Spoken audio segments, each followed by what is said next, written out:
Suppose welcome back to another video. पिछले दिनों Bloomberg की तरफ से एक रिपोर्ट आई थी कि सोनी गेम पास के अगेंस्ट एक नई सर्विस पर काम कर रहा है, essentially something very similar to Game Pass. और पिछले एक साल से हमें सोनी की तरफ से भी वर्ड आ रहे थे कि सोनी गेम पास के अगेंस्ट एक सर्विस पर काम कर रहा है। अब मैं ये न्यूज़ सोर्स से लेट दे रहा हूँ और उसकी सबसे बड़ी वजह यह है कि ब्लूमबर्ग सिर्फ एक सोर्स है जिसने हमें इस बारे में बताया कि सोनी की तरफ से हमें एक गेम पास जैसी सर्विस देखने को मिल रही। अब हमें नहीं पता इसमें कितनी सच्चाई है, लेकिन मीडिया को सिर्फ एक टॉपिक चाहिए होता है उस पर डिस्कस करने के लिए। लेकिन डेफिनेटली सोनी की तरफ से game pass really makes a lot of sense right now. और फर्दर हम वीडियो में इसी के बारे में बात करेंगे कि सोनी की तरफ से जो गेम पास आ रहा है what it is really all about.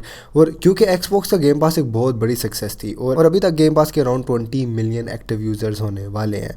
और क्योंकि वो गेम पास बिल्कुल फ्री में दे रहे हैं 3 महीने के लिए, गैस $1 में वो आपको गेम पास दे देते हैं, दैट इज़ वेरी चीप। तो आज हम बात करेंगे सोनी की तरफ से जो गेम पास आ रहा है क्या ये एक्सबॉक्स गेम पास को टक्कर दे सकता है। और definitely this was the right time कि सोनी अपना एक गेम पास हमें दे। तो सोनी ने इस प्रोजेक्ट का नाम प्रोजेक्ट स्पार्टकस रखा है, जो हमें लीक्स बताती हैं, प्रोजेक्ट स्पार्टकस। और इसमें हम एक दफ़ा पहले भी बात कर चुके हैं क्योंकि ये लीक्स काफ़ी देर पहले से आ रही हैं कि सोनी एक सर्विस लॉन्च करेगा गेम पास के मुकाबले पर, जिसमें सोनी प्लेस्टेशन नाउ और PS प्लस को मर्ज करके एक सर्विस बना देगा। अब उसमें सर्विस का नाम क्या होगा? सर्विस का नाम जो इस वक्त सुनने में आ रहा है वो PS प्लस ही रहेगा, may be something like PS plus pro या PS प्लस प्रीमियम या PS प्लस इलीट, ऐसा कुछ भी नाम रखा जा सकता है। लेकिन प्लेस्टेशन नाउ ये आने वाली गर्मियों में ख़त्म हो जाएगा। रिपोर्ट से जो हमें पता चल रहा है दैट इज़ अराउंड अप्रैल या फिर मई का लॉन्च जो सोनी की तरफ से हमें सर्विस का मिल रहा है। और इसमें 3 टीयर्स हमें मिलते हैं just like the Xbox Game पास, जिसमें गेम पास फॉर कंसोल है, PC के लिए, और फिर एक एक्स क्लाउड और सारी सर्विसेज को मिला के एक तीसरा टियर है एक्सपेंसिव वाला।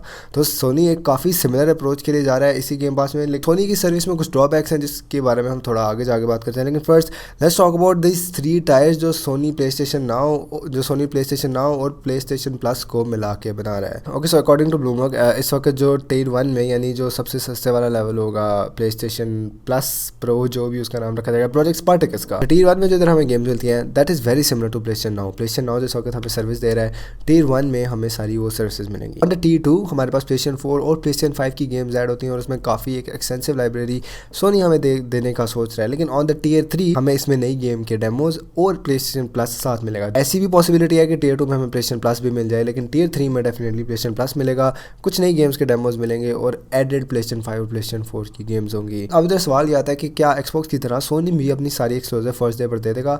Absolutely not. अब डेफिनेटली ये सोनी की प्रोजेक्ट स्पार्टकस को एक्सबॉक्स गेम पास से थोड़ा सा नीचे ले आता है, लेकिन सोनी की जो एक्सक्लूसिव्स हैं उनकी बहुत बड़ी मोनोपोली है और अगर फर्स्ट डे पर वो अपनी सर्विस पे दे देते हैं एक $10 से $15 की सर्विस पे, तो उनका काफ़ी ज़्यादा प्रॉफिट उधर कट डाउन हो सकता है। तो लीक्स और र्यूमर्स के हिसाब से हमें पता ये चलता है कि सोनी उन गेम्स का डेमोज हमें उस सब्सक्रिप्शन पे दे देगा, लेकिन जो फर्स्ट पार्टी एक्सक्लूसिव होंगी सोनी की तरफ से वो हमें पूरे पैसे देकर खरीदनी पड़ेगी। इसके अलावा कुछ न्यूमर्स ये भी आ रही हैं कि सोनी अपनी इस नई सर्विस में प्लेस्टेशन 2 और प्लेस्टेशन 3 की एक एडिशनल लाइब्रेरी ऐड करेगा, क्योंकि प्लेस्टेशन 9 पे हमें पहले प्लेस्टेशन 2 की काफ़ी रेट्रो गेम्स मिलती हैं। लेकिन this time Sony is planning to add PlayStation 3 और हमें प्लेस्टेशन 3 की काफ़ी ज़्यादा लाइब्रेरी हमें मिलेगी ऑन द इस सर्विस पे। और डेफिनेटली एक्सबॉक्स गेम पास को कुछ हद तक एक मुकाबला दे देगा, लेकिन I don't think this is nowhere Xbox Game Pass, क्योंकि एक्सबॉक्स गेम पास की लाइब्रेरी काफ़ी ज़्यादा तेज़ी से एक्सपेंड कर रही है और माइक्रोसॉफ्ट ने काफ़ी ज़्यादा प्रॉफिट्स छोड़ा सिर्फ और सिर्फ गेम पास को बेचने के लिए, लेकिन सोनी इस अप्रोच के साथ जाता हुआ नज़र नहीं आ रहा। अब ये तो अनक्लियर है कि ये जो सारी गेम्स हैं ये क्लाउड पे चल सकेंगी या नहीं, जैसे हमें एक्स क्लाउड जैसी सर्विस मिलती है गेम पास पे। मोस्ट प्रोबेबली जो दूसरे एनालिस्ट और लीकर्स से हमें पता चला है वो ये कहते हैं कि क्लाउड गेमिंग जो है हमें मोबाइल पे प्लेस्टेशन की तरफ से नहीं मिलेगी, बट कंसोल पर जस्ट लाइक द एक्सबॉक्स हमें क्लाउड गेमिंग मिलेगी और काफ़ी ज़्यादा गेम्स तक मिलेगी, लेकिन वो भी हर गेम पे नहीं होगी। There will be downloaded games, there will be games जो क्लाउड पे स्ट्रीम की जा सकती हैं, और yes there are a lot of limitations अगर आप इसको गेम पास से कंपेयर करो। लेकिन फाइनली व्हाट वी नो इसकी सोनी की तरफ से हमें एक सर्विस मिल रही है जिधर सोनी प्लेस्टेशन नाउ और प्लेस्टेशन प्लस को ऐड करके और उसमें कुछ एक्स्ट्रा कंटेंट डाल के एक नई सर्विस लॉन्च कर रहा है। अब रिलीज डेट तो मैंने आपको बता दी, इट्स अराउंड अप्रैल और मई, लेकिन इसके प्राइस के बारे में बात करें तो it will be very very close to Xbox Game Pass. इधर ज़्यादा लीक्स और रूमर से ही पता चल रहा है कि इसके टीयर्स में $10 से $15 तक इसके हाई टीयर्स होंगे, just like the Xbox Game Pass इधर $15 का एक्सबॉक्स गेम पास का सबसे प्रीमियम टीयर है। तो डेफिनेटली हम इसको $15 के करीब एक्सपेक्ट कर सकते हैं। सोनी की तरफ से एक सर्विस बहुत ज़्यादा ज़रूरी थी। पहले हमें सर्विस की रूमर्स मिल रही थी, लेकिन now we have a lot of leaks from Sony. अब ये कंफर्म है कि सोनी की तरफ से गेम पास के मुकाबले का एक PlayStation Plus Pro टाइप चीज़ आ रही है। तो let me know in the comment section down below, what do you think about the product Spartacus. क्या सोनी की तरफ से ये जो नई सर्विस आ रही है, क्या ये Xbox गेम पास को एक प्रॉपर मुकाबला दे सकता है? That's basically it for today's video. Hope you guys enjoyed it. Make sure to drop a thumbs up and subscribe to channel down below. See you guys in the next one. अल्लाह हाफिज़।